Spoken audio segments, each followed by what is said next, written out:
Bom dia, boa tarde ou boa noite, dependendo do horário que você estiver ouvindo. Meu nome é Pedro Henrique Balbino de Souza. Os meus sobrenomes em siglas formam a sigla HBS e por algum motivo que às vezes é um mistério, eu acabei sendo reconhecido pelo nome Pedro HBS, ao qual eu respondo hoje. Eu nasci no quilombo Manzungunzu Caiango, na cidade de Belo Horizonte, um território reconhecido em 2007 pela Fundação Palmares, no estado de Minas Gerais, no país chamado Brasil, como um quilombo urbano, e posteriormente reconhecido como um patrimônio imaterial e também reconhecido como patrimônio cultural da cidade de Belo Horizonte. O quilombo manzo ele não é formado somente por famílias e somente por famílias ligadas por questões sanguíneas. O quilombo manzo é um território aberto, onde já pessoas que estavam em situação de rua, pessoas que estavam numa marginalidade onde poderiam, se tivessem uma oportunidade, ter uma experiência de vida melhor. O quilombo manzo já abraçou muitas pessoas, o quilombo manzo abraça hoje muitas pessoas, acolhe muitas pessoas, é um território de acolhimento e é um território de pertencimento também, onde essas pessoas não têm a separação de não ter nascido ou não ser pertencente àquilo. É um território de total pertencimento. Quem habita, quem passa, se sente pertencente àquilo. E o quilombo manzo é um território também de envolvimento, onde a gente vê que os relacionamentos são fluidos, as famílias se adaptam e as pessoas são adaptáveis às próprias situações.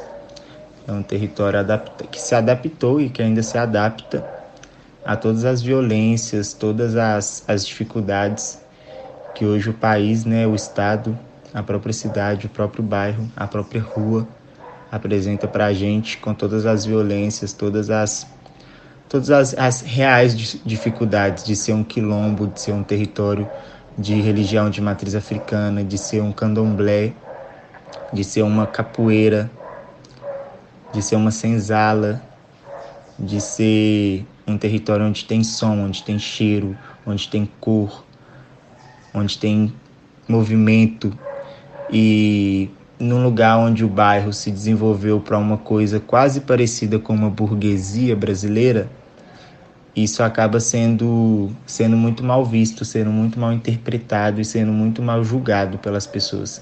Então é um território de resistência que hoje, em 2020, segue com a mesma personalidade, com a mesma estrutura e se adaptando para cada vez melhorar, cada vez melhor abraçar e melhor envolver as pessoas. Vamos colocar farinha, né? É açúcar. É açúcar? Esse açúcar é natural. Vem cá pra você ajudar a vovó. Uma coisa que você pode fazer depois, já que você gosta muito de ficar no celular, é pesquisar a origem do grão de bico. Que a gente oferece para Catendê, então ele está na culinária, das comidas dos Liquice. Coloquei muito. É porque a gente não faz as coisas com medida, não. A gente mede no olho. Eu não sei medir no olho. Medir no olho é você pegar assim e falar, não, dá para todo mundo. Dá para todo mundo aí? Dá. Então tá bom, isso que é medir no olho. Dá. Dá para todo mundo? Dá.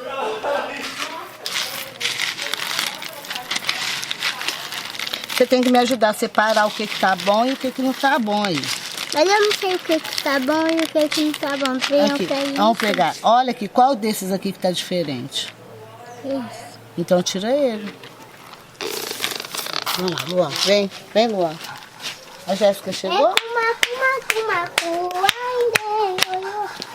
gente, a Rafaela Eu, Pedro, sou filho da Macota Kidoyalê, que é a Cássia Cristina, que dentro do candomblé, dentro da comunidade do Manzo, recuperou o nome africano Kidoyale, ao qual ela responde hoje. Eu lembro muito dessa vivência minha, dessa relação minha com a semente, minha e dos meus irmãos. E a nossa casa tinha muita semente. Na casa do meu pai, não tanto, mas na casa da minha mãe, eram muitas sementes que ficavam amarradas em sacos de plástico transparentes.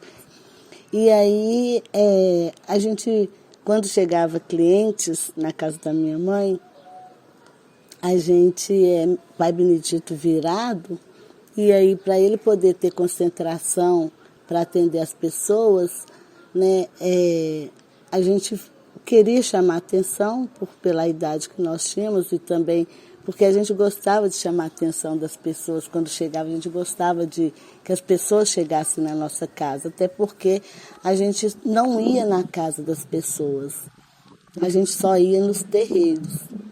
Então, quando chegava pessoas, a gente achava que eram pessoas diferentes, que estavam chegando à nossa casa de outro lugar, de outros lugares. E aí a gente fazia de tudo para chamar atenção. Então, muitas das vezes, a gente brigava por causa disso. E aí a gente brigava, né, discutia, nunca tivemos agressão, mas a gente brigava muito. E aí atrapalhava a concentração e a bendição do Pai Benedito. Então ele batia a bengala no chão com muita força e a gente escutava e parava todo mundo. E aí nem precisava chamar, a gente escutava que o barulho da bengala batendo no chão era porque a gente tinha que ir e sentar lá aos pés do Pai Benedito.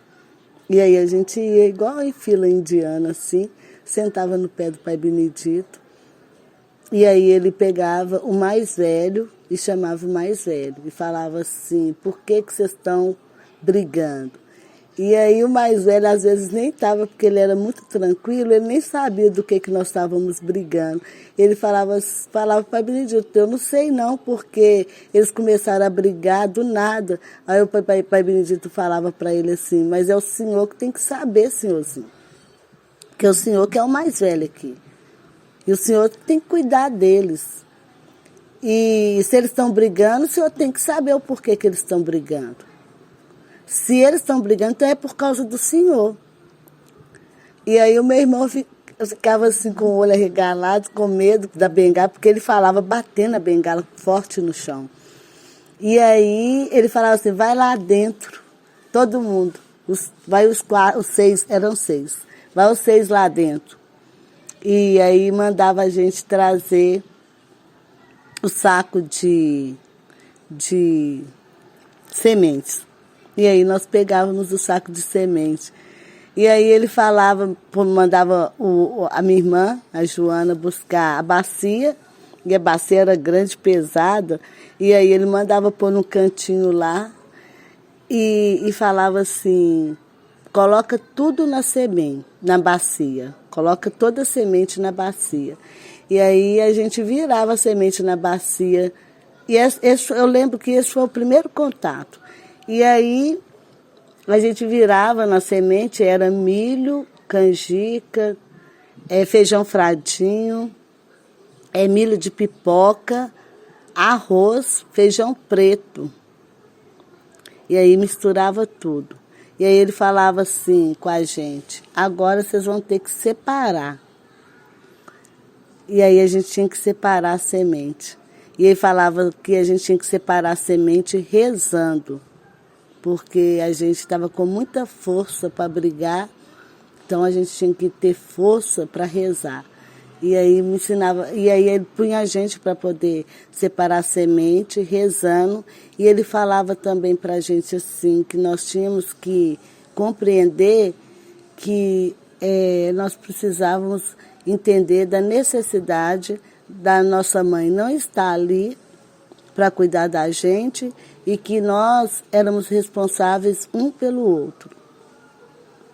E que o que minha mãe estava fazendo ali era defendendo aquelas sementes ali. que é o nosso jabaculê. E aí ele falava assim que como a gente estava com muito tempo para poder não respeitar o outro, não compreender a importância do outro, então era para a gente poder compreender a importância da semente. E aí colocava a gente para separar a semente e punha a gente para rezar. Só que o meu irmão, o Renato, que é o Lembogi, ele não sabia rezar e ele não gostava de rezar de jeito nenhum. E aí o Pai Benedito, eu sou a mais velha que o Lembogi, aí o Pai Benedito me chamava e falava por que ele não sabia rezar. E aí eu falava porque ele não gostava de rezar. Aí o Pai Benedito pegou e falou, então assim, vai rezar para ele até o dia que ele gostar de rezar. E aí eu tinha que rezar para mim e para o Renato. E aí todos nós três rezávamos, e aí o Renato não rezava. Então eu tinha que rezar para mim, separar a minha semente. O Renato tinha que separar a semente dele sem rezar, mas eu também tinha que rezar para o Renato depois. E aí a gente só podia levantar da bacia depois que todas as sementes estivessem separadas e depois que eu tivesse rezado para todas as sementes do Renato. Então era assim, eu não chamo de castigo, ou pode ser castigo, mas era uma forma da gente entender que a gente precisa ensinar para o outro para que a gente não perca tempo na vida.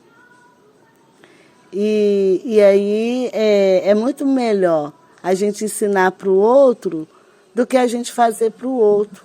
Porque o outro também pode contribuir com a gente para a gente poder garantir o mais rápido o nosso jabaculê. Porque a gente só podia, o Pai Benedito falava, vocês só vão comer a hora que vocês conseguirem separar, porque um grão faz com que o outro demore para cozinhar. E aí vocês vão ter que separar o seu jabaculê aqui, porque o que eu estou fazendo aqui é garantir ele. E vocês estão misturando as coisas. E aí isso para nós era uma lição. E aí depois, o que a gente fazia? A gente falava assim, quando ia brigar, falava assim, não vamos brigar não. Vamos pensar aqui, se a gente for brigar, nós vamos ter que separar a semente. Se a gente for separar a semente, a gente vai ter que rezar para o Renato. E o Renato vai demorar muito para rezar. E aí a gente vai demorar também muito para jantar. E nós não vamos brincar. Então a gente refletia muito, o Pai Benedito ensinava a gente a ter essa reflexão.